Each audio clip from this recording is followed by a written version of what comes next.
morning. How are we? And I hope you're all well. What a glorious, extravagant, delicious, salubrious morning it is. And we are on a ride out. We're making our way up to Elan Valley in mid Wales. There's a series of reservoirs there, and the roads that surround them are stunning to ride on. The views are incredible, and if the weather's like this, and it should brighten up a little bit more later, then we'll be absolutely fine. We've got a bit of a group ride. I feel a bit outnumbered because there's an awful lot of KTM Dukes and I am at the tail end. I wonder how Wales feels about this, because this is a regular thing for a lot of people. The roads over here are so much nicer, quieter, interesting, and there is this thought that a group ride over in Wales is one of the best ones you can have. I'm not sure if they do like it, but it is what it is.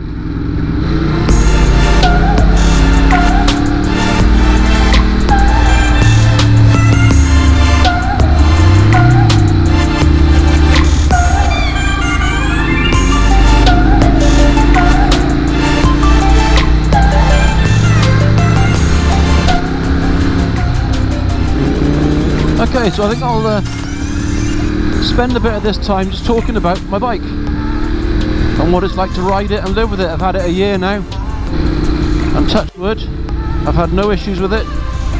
Once I realised that rear brakes on Ducati Monsters are crap, and I realised what the fix is, which is if you're going to leave it laid up for a few days or a couple of weeks, strap the brake lever down on the back and on the front. It's something to do with the way that the rear brake pipe goes from the master cylinder to the caliper via the ABS, and it runs close to the engine, which means the heat causes little air bubbles. If you keep it pressurized by keeping the rear lever strapped down when you're not using it, you don't get the issue. So no issues. I've had new tyres, I've had new belts fitted, had that done at Luigi Moto's, superb service from them. And what's it like? Well, it's a stunning bike to ride. It does everything you could possibly want. It's got grunt, it's got performance, it handles impressively for a middleweight all-rounder. I mean, it looks the business, but obviously I'm biased. It doesn't look like some British bikes that got the appearance that they've accidentally crashed through a prosthetics factory, or some KTMs that seem to have parked themselves a bit too close to a sticker display. I think this looks the business. I've changed the bar end mirrors, took off the original ones because they vibrated a bit too much and they looked fuck ugly. Put the bar ends on, they vibrate just as much. I can't see shit, but they look so much better. So to ride the bike, it's got 3 power settings: urban, touring and sport. In urban you get about 75 brake horsepower, in touring you get the full 115, and in sport you get the full 115. Now the way they've done it is actually quite clever.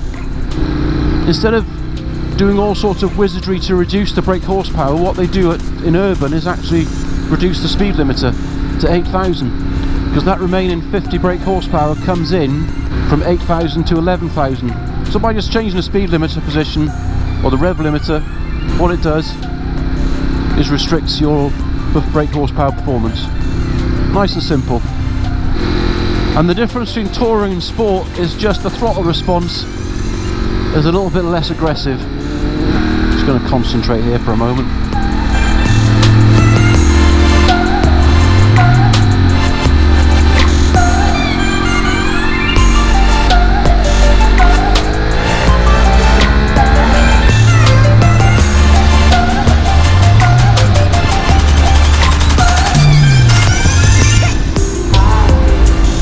Quite nice to drop behind slightly and then have to work to catch up.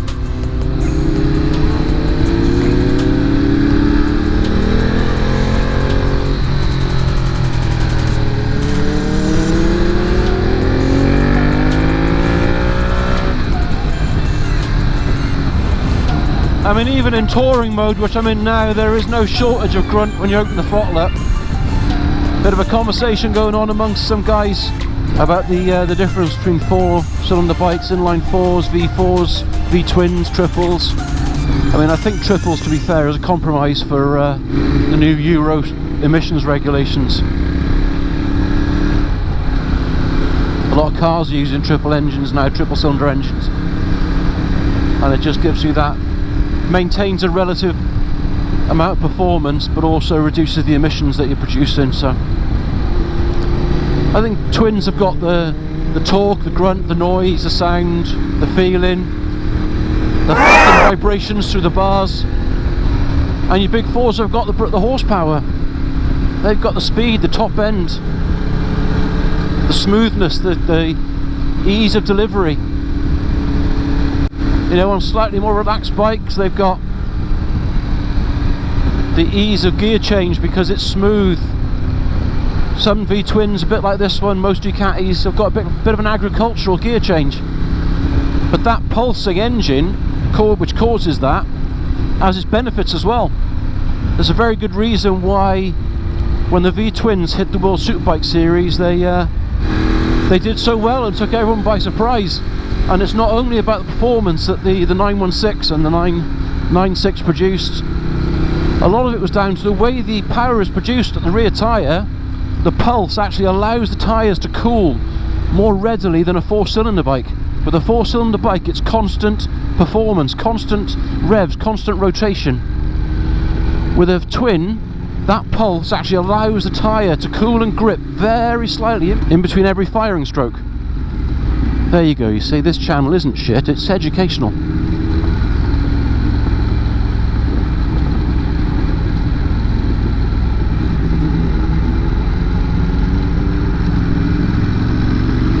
Right, so going back to the bike. So I spoke about much of the upsides. Performance, brakes, looks, all the things you really want. There are a couple of downsides. I have mentioned one of them, which is the vibrations through the bars. Sadly, that's a byproduct of a twin-cylinder engine. And the only other one is long distance comfort. Well, this has never been designed as a tourer, I think we'll all agree that. But it's not comfortable for long distance. Once you've done 2 or 3 hours on it, you are then looking to give up for the day. Now, is that a bad thing? I don't know. It was never designed as a tourer, so is it unfair for me to mention that, to comment on that? Possibly, but it is what it is. Kind of stops this being an all-rounder. You could commute on one of these, but why would you want to? It's not comfortable for any sort of distance. You have to work it, and when I say work it, I don't mean work the performance. You don't need to work the performance. When I say work it, what I mean is you play with it. It's a toy. It wants you to actually give it some. It wants you to go for it. It wants you to crack the throttle open so it can roar at you. Now, going back to the setup of the bike, it's got ABS, it's got traction control. Now, those are set different limits through the urban, touring and sports settings in the performance. So in urban, it's full traction control, full ABS. You could ride on ice and it'll keep you upright. It won't, don't try it, I'm joking, just don't try it. And then in touring, you get, as I've got now, which is Ducati traction control level 4 and ABS level 2. And if you kick it into sport, it then basically drops both down to the lowest setting. But the fact is, if you're getting the same performance from touring, why would you not want the extra safety devices involved as well? So that's why at the moment I'm happy to stay in touring. I'm not on a track. And also because of the way it feels very slightly differently, it's more economical in touring. Araf, in fact. Araf in Welsh is slow. and it's Arav and not Araf, because in the Welsh alphabet one F is the same as a V in English, because there's no V in the Welsh alphabet. Two F's sound like an F. God, it's just all education today, isn't it? So I don't really know where I'm going to cut these logs up to separate them into sort of 10-minute chunks. Jesus, that got dark all of a sudden. I have to lift the visor up. So what I'm going to do is just take a break now. Please like, share, subscribe.